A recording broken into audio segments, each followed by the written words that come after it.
Hi నమస్తే, నేను మీ journalist రెహమాన్ని. Andhra Pradesh ముఖ్యమంత్రి చంద్రబాబు నాయుడు వర్సెస్ వైఎస్ఆర్ కాంగ్రెస్ పార్టీ అధినేత ప్రతిపక్ష నేత వైఎస్ జగన్. ఈ ఇద్దరి మాటలు, ఈ ఇద్దరు చేస్తున్నటువంటి వ్యవహారాలు ఈ మధ్యకాలంలో అబ్జర్వ్ చేస్తే ఇద్దరికి ఎంత స్పష్టమైనటువంటి తేడా ఉందో చాలా క్లియర్గా అర్థం చేసుకోవచ్చు, అర్థమవుతుంది కూడా. ఈ మధ్యకాలంలో చంద్రబాబు నాయుడు 40 ఏళ్ల అనుభవం ఉందని చెప్పుకునే చంద్రబాబు నాయుడుకి ఏమైందో తెలియదు, కానీ ఆయన ఏం మాట్లాడినా సరే ఒక స్పష్టత కనబడుతోంది. స్పష్టత ఉండడం లేదు. ఎంతసేపు దుష్ప్రచారం లేదా అభాండాలు వేయడం, ఆరోపణలు, విమర్శలకే ఆయన ప్రసంగం మొత్తం పరిమితమవుతుంది. అది కూడా వైఎస్ఆర్ కాంగ్రెస్ పార్టీని, వైఎస్ఆర్ కాంగ్రెస్ పార్టీ అధినేత వైఎస్ జగన్ను ఎలా దూషించాలి, ఎలా ఆరోపణలు చేయాలి, ఎలాంటి విమర్శలు చేయాలనే దానిపైన ప్రధానంగా చంద్రబాబు నాయుడు మాటలన్నీ ఫోకస్గా కనిపిస్తున్నాయి. కానీ అదే సమయంలో వైఎస్ జగన్ మాటల్ని, వైఎస్ జగన్ ప్రెస్ మీట్లని కానీ, వైఎస్ జగన్ పలు పర్యటనల్లో మీడియాతో మాట్లాడుతున్నప్పుడు చేసే వ్యాఖ్యల్ని కానీ పరిశీలిస్తే చాలా స్పష్టంగా ఆయన మాటల్లో ఉన్నటువంటి స్పష్టత, ఎలాంటి ఆధారాలతో నిక్కచ్చిగా మాట్లాడుతున్నారనేది అర్థమవుతుంది. ఇది రెండవది. ఇక మూడవది, చంద్రబాబు నాయుడు ఎంతసేపు మతం గురించి, కులం గురించి మాట్లాడుతున్నారు. మత కులాల ప్రస్తావన తీసుకొచ్చి ఒక వివాదాన్ని రాజేసే ప్రయత్నం చేస్తున్నారనేది ఆయన మాటల ద్వారా అర్థమవుతుంది. కానీ ఇటు ప్రతిపక్ష నేతగా ఉన్నటువంటి వైఎస్ జగన్ మాట్లాడే మాటల్లో మాత్రం ఎక్కడ మత కులాల ప్రస్తావన ఉండడం లేదు. కుల మతాల జోలికి వెళ్లకుండా చెప్పాల్సింది చాలా నిక్కచ్చిగా ఆధారాలతో సహా చెప్పి మరీ వెళ్తున్నారు. ఈ మధ్య ఏపీలో చోటు చేసుకుంటున్నటువంటి పలు పరిణామాలు, ఆ పరిణామాలపై ఇద్దరు నేతలు స్పందించినటువంటి తీరును కూడా మనం ఇక్కడ అర్థం చేసుకోవాలి. ప్రధానంగా ఈ మధ్యకాలంలో రాష్ట్రంలో సంచలనం సృష్టించింది కృష్ణలంక పోలీస్ స్టేషన్ వ్యవహారం, Saikrishna lockup death issue. So Saikrishna కుటుంబాన్ని నేరుగా వైఎస్ జగన్ ఆ ఇంటికి వెళ్ళి మరీ పరామర్శించారు. బయటకు వచ్చి చాలా క్లియర్గా ఇక్కడ సిబిఐ దర్యాప్తు కోరారు. అంతేకాకుండా వైఎస్ జగన్ రంగంలో దిగిన తర్వాతే, వైఎస్ జగన్ ఆ కుటుంబాన్ని పరామర్శించిన తర్వాతే ప్రభుత్వంలో కదలిక వచ్చింది. ఆ తర్వాత ముఖ్యమంత్రి కూడా ఆ కుటుంబాన్ని పిలిపించుకొని మాట్లాడారు.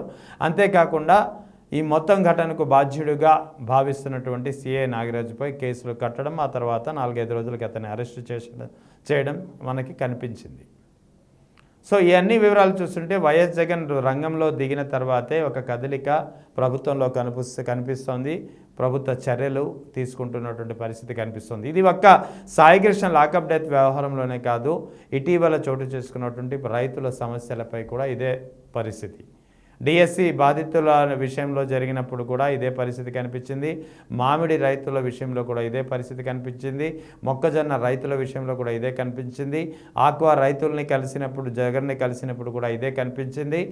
ముఖ్యంగా పొగాకు రైతుల విషయంలో జగన్ రైతుల్ని కలిసినప్పుడు కూడా ఇదే సీన్ రిపీట్ అయింది. మొత్తానికి వైఎస్ జగన్ రంగంలో దిగితే తప్ప ప్రభుత్వం నుంచి స్పందన కనిపించడం లేదు. సో ఇక్కడ ప్రతిపక్షం పాత్రను వైఎస్ఆర్ కాంగ్రెస్ పార్టీ నేత చాలా సమర్థవంతంగా పోషిస్తున్నారు. ప్రజల సమస్యలను ఎప్పటికప్పుడు అడ్రస్ చేస్తూ వెళ్తున్నటువంటి పరిస్థితి. అదేవిధంగా ఎక్కడ కులమతాల ప్రస్తావన లేకుండా తన మాటల్లో జాగ్రత్త పడుతున్నారు. కానీ ఇక్కడ చంద్రబాబు నాయుడు, ముఖ్యమంత్రిగా ఉన్నటువంటి చంద్రబాబు నాయుడు చేస్తున్నటువంటి పని ఏంటి?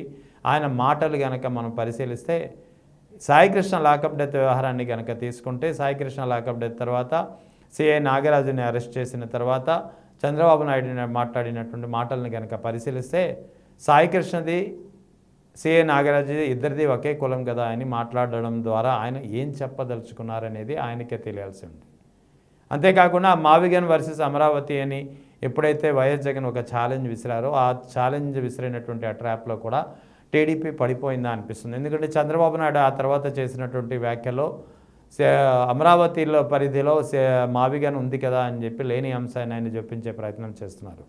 అంతేకాకుండా వైఎస్ఆర్ కాంగ్రెస్ పార్టీని పదే పదే గొడ్డలి పార్టీ అని, అవినీతి పార్టీ అని చెప్పడం ద్వారా, వైఎస్ఆర్ కాంగ్రెస్ పార్టీ గొడ్డలి పార్టీ అని, బాబాయిని చంపిన పార్టీ అని చెప్పడం ద్వారా ఈ 2 ఏళ్ల కూటమి ప్రభుత్వ హయాంలో జరిగినటువంటి అరాచకాలు, జరుగుతున్నటువంటి హింసాయుత విధానాలు, పోలీసుల ప్రవర్తన, ఇవన్నీ ప్రజలకు మరోసారి గుర్తుకు తీసుకొస్తున్నారు ఆయనే స్వయంగా.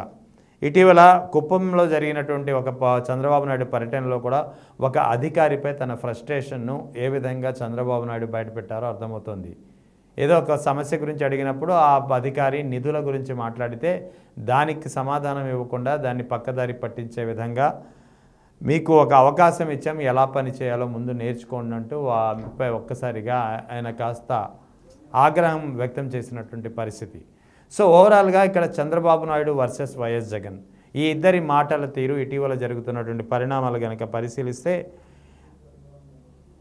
చాలా విషయాలు అర్థమవుతున్నాయి. ముఖ్యంగా చంద్రబాబు నాయుడు ఒక విధమైనటువంటి నైరాశ్యంలోకి వెళ్ళిపోతున్నారా, ఈ మొత్తం సమస్యలు 1 by 1 ఒక సమస్యలు ఏవైతే కూటమి ప్రభుత్వం 2 ఏళ్ల హయాంలో వెంటాడుతున్నాయో ఈ సమస్యలను అడ్రస్ చేయలేక, ఈ సమస్యలకు చెక్ పెట్టలేక ఆయనలో ఒక విధమైనటువంటి ఫ్రస్ట్రేషన్ వస్తుందో ఆ ఫ్రస్ట్రేషన్లో భాగంగానే ఇలాంటి వ్యాఖ్యలు చేస్తున్నారా, లేదా ఉన్న విషయాన్ని పక్కదారి పట్టించడానికి కావాలని కులమతాల ప్రస్తావన కానీ ఇటువంటి అర్థం పర్థం లేని వ్యాఖ్యలు కానీ చేస్తున్నారా అనే ఆరోపణలు, విమర్శ కూడా, వాదన కూడా లేకపోలేదు. మరోవైపు ఈ మధ్య ఒక ఇంట్లోకి వెళ్ళి ఇంటి కిచెన్లో అర్థం లేని విధంగా ఇంగ్లీష్లో ఆయన మాట్లాడినటువంటి మాటలు కూడా టీడీపీ వర్గాలే స్వయంగా ట్రోల్ చేస్తున్నటువంటి పరిస్థితి. సో ఈ నేపథ్యంలో మొత్తానికి చంద్రబాబు నాయుడు వర్సెస్ వైఎస్ జగన్ ఇద్దరి మాటలు, ఇద్దరి వ్యవహార తీరు చాలా చర్చనీయాంశంగా మారింది. ముఖ్యంగా ఇంకా చాలా సంఘటనలు, ముఖ్యంగా పోలీస్ స్టేషన్లపై జరుగుతున్నటువంటి దాడుల కేసులు కావచ్చు, పవన్ కళ్యాణ్ వ్యవహరించినటువంటి తీరు కావచ్చు, ఇలా రకరకాల సంఘటనలు, రకరకాల పరిణామాలను కనుక పరిశీలిస్తే చంద్రబాబు నాయుడు వర్సెస్ వైఎస్ జగన్ మాటల్ని కనుక పరిశీలిస్తే చంద్రబాబు నాయుడు పూర్తిగా ఒక విధమైనటువంటి ఒక డిఫెన్స్లో పడిపోయారా, ఒక విధమైనటువంటి ఒక ఫ్రస్ట్రేషన్లో ఉన్నారా, అందుకే ఆయన ఇలాంటి మాటలు మాట్లాడుతున్నారా, లేకపోతే 40 ఏళ్ల అనుభవం ఉన్నటువంటి తమకు తెలిసినటువంటి చంద్రబాబు నాయుడు నుంచి వచ్చే మాటలు ఇలాంటివి కావే అనే ఒక వాదన కూడా స్వయంగా టీడీపీ వర్గాల నుంచి వినిపిస్తోంది. అటు వైఎస్ జగన్ కనుక పరిశీలిస్తే నిక్కచ్చిగా చాలా స్పష్టంగా చెప్పాలనుకున్నదేదో చెబుతున్నారు, చురకలు అంటించాల్సిన విషయాలపై చురకలు సెటైర్స్ వేస్తున్నారు. అంతేకాకుండా పక్కా ఆధారాలతో సహా ప్రతి విషయాన్ని మాట్లాడి ఆచితూచి వెళ్ళిపోతున్నటువంటి పరిస్థితి.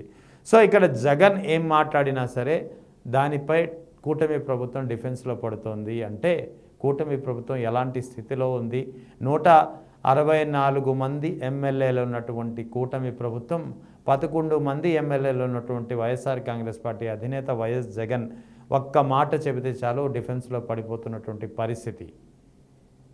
ముఖ్యంగా వైఎస్ జగన్ ఏం చెప్పినా సరే ఆ ట్రాప్లో తెలుగుదేశం పార్టీ కానీ కూటమి ప్రభుత్వం కానీ పడిపోతుంది, వాటిని డిఫెన్స్ చేసుకునే క్రమంలోనే పడుతుంది.